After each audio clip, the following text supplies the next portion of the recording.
On to FCR 201. Not much to update since the last board meeting in this one. Vice President Halbert is on point within the administration for this with UPA, and I had a regular check-in with Christian Fern yesterday. The next step is to meet with the administration folks next week for a finalized set of revisions. And then those will go back out again. We're mostly on the classification scheme at this point. That will go back out for consultation. Pretty much everything else is stable as you last saw it. We will continue to take comments and revise as needed. But the goal is again to get all of this out to the faculty senates September 1st. So soon after the start of the semester, as people have settled in, and complete the project by the end of this calendar year. Chairman, I've been going over this SCR 201. By the way, one of the most unfortunate acronyms I've ever heard of is the Permitted Interaction Group. Is that required, or can we just say interaction group and for whatever it is? The statute. Seriously, big. I mean, That is in the statute. okay. Well, that says something about the people who put it together. Any former legislators in the room? Yeah, well, I understand that. In any event, it was in August of 2021. It's now August of 2020.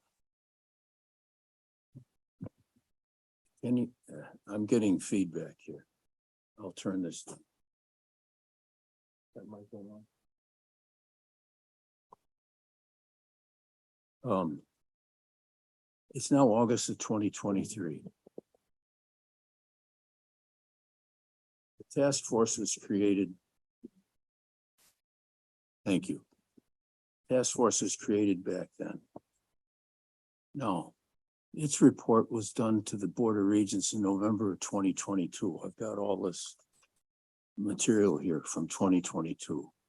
Implementation working group was then put together to effectuate the changes and achieve the outcomes. Substantial policy and procedural changes would be required. That's been underway. All these recommendations have been before every faculty senate, everybody who's been interested in this for more than 2 years now. I looked through all of it. I think it's a very, very good job. No. I'm all for consultation, and from what I can tell, the administration has been consulting with every nuance in the meaning of the word, week in and week out, month in and month out, and now into the years. I don't see any reason. I've gone through all the material here, including the implementation steering committee report from November. I've even gone into the academic and student affairs policy briefing from 23 and 24. I don't see any reason at all. And by the way, Regent Wilson has been in constant communication with faculty senate, with the liaison on this. Anybody, honest to God, David, anybody who doesn't know what it is that's being proposed at this stage has been doing their job. I don't have any sympathy for that. Now, the university's back in business now. You go to the faculty senate in September.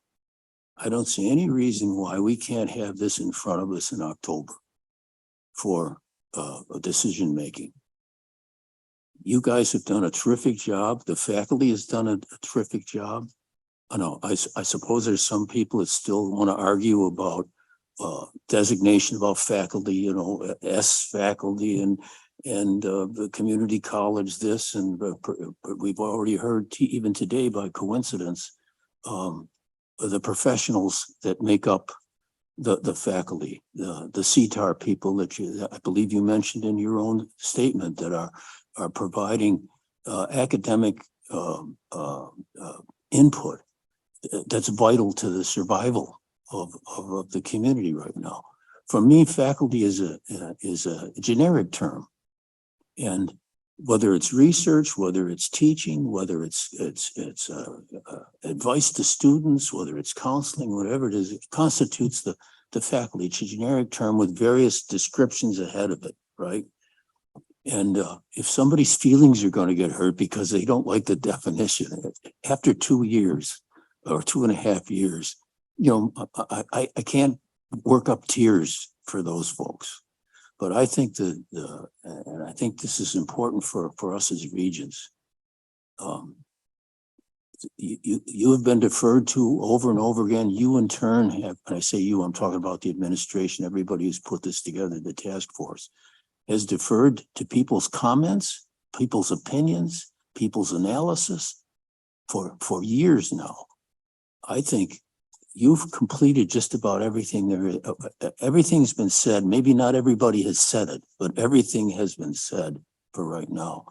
I would like to request that be made clear to whoever the heck you're going to be consulting with in the next 15 days before September, that anybody who wants to go further with this has to do it in September so that you can present us with the 201 complete report of to what you want to do with personnel with respect to 201 in October. We need to get this, we need to show that we mean business. And I think that now's the time to do it. Thank you, Regent Abercrombie. We will certainly, I'll get a tape of you and we will share it. Yeah, understood. Ernie and I will go to, you want to have a Zoom conference with all of the faculty Senate people, right, Ernie? We'll do it. I mean, there's no, why are we, this is getting I'm serious about this. Yeah. This is just being dragged on. There's no sense in doing it. You guys have done everything you can do.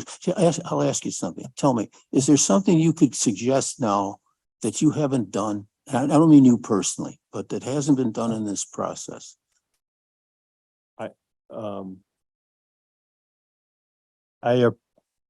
Silence is assent, you know. It's hard for me. Everybody I work with knows how impatient I am. So it's been very hard for me also. I will say that the first phase of this, regents had 2 different working groups. And Yes. then there was a process to Yep. bring that together. And you did that. So that wasn't all, yeah. So there's a reason some of this took longer than it might have. I think everyone understands our intent to finish this semester. If with some forbearance, I think, not giving them the time to finish what they have expected this semester to do it in October rather than say November. I would just as soon give them that extra month.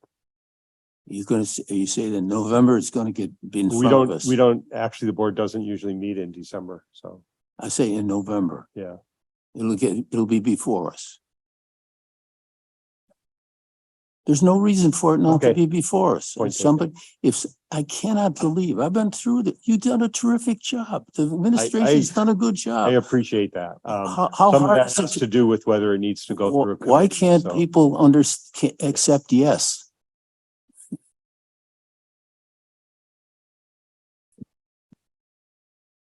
I would like to have this in front of us. No, okay. I'm a reasonable guy. I'd like to have it here in November. We need to make a decision, and we need to make it before the legislature starts meeting and getting underway. Got to get this off the table. This is an internal matter of the university. I'm not arguing with you about what went on before. I'm critiquing this. I'm not criticizing anybody. On the contrary, I think whatever procedures you went through, even if it was more lengthy than you would have otherwise desired, it worked. And everything has been done. Now we've got to move forward.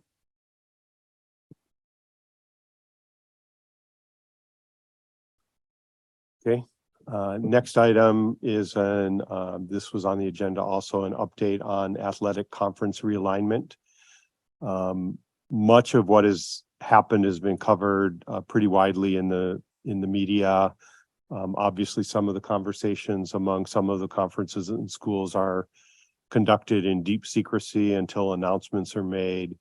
And I know, especially for those who don't live this every day, it can almost sound like a soap opera if it's not daily livelihood. But to quickly summarize, the most recent major shakeup in conference realignment took place just about 2 weeks ago. So after our last meeting, when the Pac-12, which at that time was down to the Pac-10, after UCLA and USC left for the Big Ten, the Pac-12 was down to just 4 schools. And what happened was that this was all about their media deal for the Pac-12. Their current media deal expires after this season, and some of the schools were willing to accept it, and some were not. Colorado left and returned to the Big 12 from whence they had come. And then Oregon and Washington, I think, surprised some of their colleagues by moving to the Big 10. And once that happened, Arizona State, and Utah joined Colorado in the Big 12. So the Pac-12 is now down to Stanford, Cal Berkeley, Oregon State, and Washington State. Stanford and Cal are widely understood to be seeking membership in a Power 5 conference. And most of the attention now is on the ACC. Media reports actually have Condoleezza Rice lobbying the ACC to accept at least Stanford, where she serves and is a former provost. Part of in the mix there is former President George Bush advocating for SMU to also join the ACC with Stanford and or Cal. That is a work in progress that most people seem to believe will play out one way or another in the next probably 2 weeks. No guarantees. There are open questions about the assets and liabilities of the Pac-12 as an entity, and what that then looks like with 4, 3, or 2 members, which is likely where they would end up. And this is incredibly complex because it involves access and payout from the college football playoffs, NCAA men's basketball units, which represent funding. The Pac-12 set up a TV network and offices, and there are a set of financial obligations, including loans that need to be sorted through. Washington State and Oregon State, which do not appear to be in contention to join another Power 5 conference, are reported to have retained a consultant to help them assess the landscape and look after their interests, understanding, some of the assets and liabilities and what how that may play out. So we're, as I've shared before, we play football in the Mountain West. Although these reports were denied, there were reports that at least one Mountain West member was exploring possible dissolution of the conference to avoid an exit fee in order to go into the Pac-12 10-4. After a lengthy discussion, the presidents are the board of all the conferences. The presidents or chancellors make up the boards. The Mountain West presidents voted unanimously and issued a statement that we are working together to identify a path forward with our full membership at this time, including looking at expansion. The 12 Mountain West presidents continue to meet regularly. We met yesterday, for example, and again reviewed how this appears to be playing out. We have multiple scenarios and financial possibilities before us, and the information continues to improve. And we're doing this as a group. Like Washington State and Oregon State, we see the next domino to fall as being the decisions of Stanford, Cal, and the ACC, and that will determine whether there is a Pac-4, Pac-3, or Pac-2 for the Mountain West to try to work with on a path forward. To be clear, these changes are all about the 24-25 academic year. So this current football and all athletic seasons will take place as scheduled. I will keep you posted. And as we have seen over the past weeks and months, pretty much anything can happen at any time because the private meetings are going on without much notice unless there are media leaks. And in the meantime, we're looking forward to our first football game at Vanderbilt, which is an SEC member, Power 5 team. A week from Saturday, it's an away game. And then our first football home game will be in our expanded Ching Field with the Aloha Stadium scoreboard moved over. That will be against Stanford, still a Pac-12 member, on September 1st. So that's where we stand on that one. Let me just Chairman, will there be some contact from the Regents work to stay in touch with the president on this so that we just don't have something happen and then absolutely. I mean, so I will, as I have done, I am allowed to send email to all of you, although you are not allowed to send email to one another. So I will absolutely continue to keep you updated, you know, as anything happens, or if any of you have questions, just reach out and ask. I'm trying not to flood you all unless there's actually something that changes. I think it's better if a few of the board members were designated contacts with you on a more recent, more frequent basis. There's also and I suggest that it be myself and Regent Abercrombie, and sort of like an ad hoc, similar to how Mauna Kea has the chair and Regent Higaki.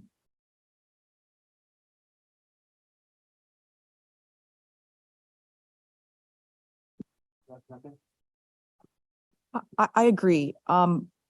This topic seems to keep coming up with urgency at various times, all throughout the weekend, anytime. And my concern is that while us regents aren't going to be in there, say, negotiating or anything like that, but if we don't know in a way that we're on the same page, President Lasser, you may be in a position where you won't be able to make decisions because you don't know we're not on the same page. So for both sides, I think it's a benefit that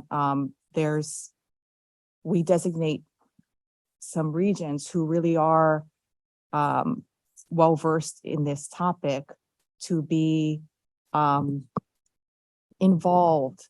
Again, not to, be involved in direct management, but maybe in setting a direction for the different options that could possibly come up. we need our own internal sunshine. So we don't have a decision-making item on the agenda, and President is free to engage with two regents within the scope of sunshine. So to me, I think it's fine in the interim, right, that Vice Chair Lee as one of the board leaders and Chair of Institutional Success can choose to engage with Regent Abercrombie on this matter directly with the president. I think we can do that informally. If other regents feel like this is something they also want to be involved in, then we should agendize the formation of much chagrin named the Permitted Interaction Group. So other regions could choose to be participate. Region Higaki. I just want to be clear about what this actually means. Does this mean that Regents Abercrombie and Lee get to make decisions on behalf of the rest of us with the president? No. Yeah, thanks for clarifying. I think the phrase is, I I think the phrase is not bloody likely. No, I'm not, I just want to be clear about, I'm not challenging either of you. I just want to be sure that everyone is clear about what that is. Because I don't have any problem with that. I just want to be clear about that. I think that would help if Regent Lee again as chair, as a vice chair and chair of Institute of Success with Regent Abercrombie's experience, just believe that there's something the board needs to hear, and we can agendize something at committee level or straight to full board. I can assure you, Regent, that I'm fully prepared to blame President Lasner for everything. Regent Haney? Point of procedure, don't the vice chairs and you meet with the executive secretary in establishing our agenda as it is? We do. So I think the proposal is on this specific matter that's pretty fluid, that Vice Chair Lee, who is already engaged, would continue to do so, but that they would be pulled in to this athletic thing. I personally don't have an issue with that because that's not my area of expertise. And also I have my hands full with a bunch of other stuff to do. So if they want to tackle this and engage with the president and No, that's fine. yeah, I think it just divides the work up a bit. You answered my question. I just would not like us to deviate too much from what amounts to I- standard. I do believe that if they wanted to agendize something, that would go through our normal process. Yeah. Thanks. Yeah,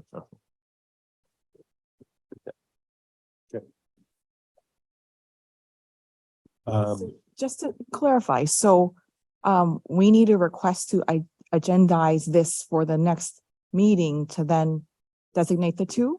Is that? No, because it's just two regents. All right, so The- it's approved that they will be designated. I would say this, we don't have any agenda items in front of us, right? So, and council, feel free to weigh in as you wish, but we're trying to keep a bright line between us and the sunshine law. So the proposal is, I think for me, I feel like it's more like letting all regions know that Vice Chair Lee and Regent Abercrombie intend to engage with the president, more fluidly about the situation, so that we have two regions who are updated on what's happening, and if something emerges, they're up to speed. And if the only thing I think that would make that an issue is if another region said, well, I want to be engaging with the president, then I think we'd have a challenge. Regent Higaki. Also, if this conversation were occurring outside of this meeting, let's say if it happens tomorrow or it happened 2 days ago, we would be part of an email, not all together for sunshine purposes, but from someone asking if it was okay for the two of them to perform as we just talked about. And I think it would be okay. Council? All right, if this happened I tomorrow. liked it better the way, sorry, Chair described it, which is if somebody objects this meeting is open, you're discussing it openly, nobody can complain. If any regent wants to be part of the then we should form a permitted interaction group because only, the limits are 2. That's all.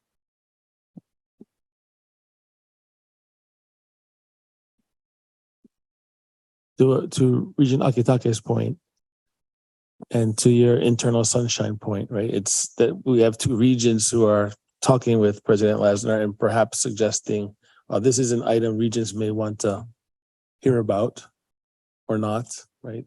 Without without violating sunshine law. Yep. Vice Chair Lee. There's already, I'm involved with Ko'onui, as a former chair and a current board member, so I'm in the loop already a lot, and Regent Abercrombie has his own set of contacts and discusses it regularly with President Lasner. Well, just for everybody's information's sake, the reason I have a history here that goes back all the way to actually. Cool. History that goes all the way back to the formation of the first gym. And we with Don Gustafson in 1960. So I just have experience in all of this. That's all to do. I'm not trying to tell anybody what to do. If I want to do is try to substitute or even comment on what the president's going to have to do along with 10 other presidents and try to decide what's involved here in terms of a final conclusion for the Mountain West. What we would be doing here is simply gaining and sharing information and perspective so that we can make sensible and serious recommendations to the board as a whole when that time comes. Regent Wilson. Yes, my take on this is since it would not violate sunshine law provisions, I think this is the kind of thing that will help the board. And, we have a lot of new board members, I think, who have a lot to contribute. This gives us a way, I think, to go ahead and focus from those regions that really have maybe the background and the experience and history with it, to do so, facilitate and make us a more effective board. I mean, and as a vice chair of the governance committee, I think that's one of the things from a governance point of view, I think that I would strongly support because it helps us perform our job in a much better fashion. Any other comments, questions? President Lasner, you had more?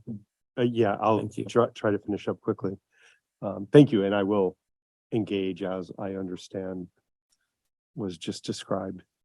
So classes start Monday, except on Maui, which is delayed for 1 week. I think we do expect Maui College to take a hit on enrollment just because of everything else going on over there. But for the rest of the system, we're 4 days before first day of instruction. Overall, duplicated credit headcount for the fall semester is almost exactly flat compared to last fall. UH Manoa and 4 of the community colleges are up. The other campuses are down, and Windward and Leeward are showing the highest percentage increase in credit headcount. The student semester hour data gives a view of how much teaching we're doing, and it unduplicates some of this. As of this morning, we're almost a 1% up in the amount of teaching we're doing, credit teaching. Manoa leads that increase with about 6,600 more student semester hours. Course is typically 3 student semester hours, so that's up about 2,200 student enrollments in courses. The community colleges, actually all 3 other academic units are down in SSH overall, but Windward and Honolulu do have larger increases at the campus level. And again, last month I sent you the links to the data if you want to look at this stuff yourself, and we will do the full update in November after we freeze for our census. And lastly, if you've driven by this campus in the last couple days, we have been doing dorm move-in, student housing move-in, and I will just say it was remarkable for the lack of drama. Last year we managed to back up the freeway. We working through a number of processes and things and new leadership. We have been making substantial changes in student housing over the past month or so. The student housing team is now led by Dave Akana, who is a student life specialist who's been with the program for a while. Lori Idetta, our Vice Provost for Student Success, and Teresa Critchfield, whom you have met, are looking after student well-being. But the overall integrated UH Manoa student housing program is now under the leadership of Jan Govea, who besides this will also be looking into a number of other improvements that we know we need to make in student housing at UH Manoa, and in particular, the condition of the facilities. So that, Mr. Chairman, concludes the president's report.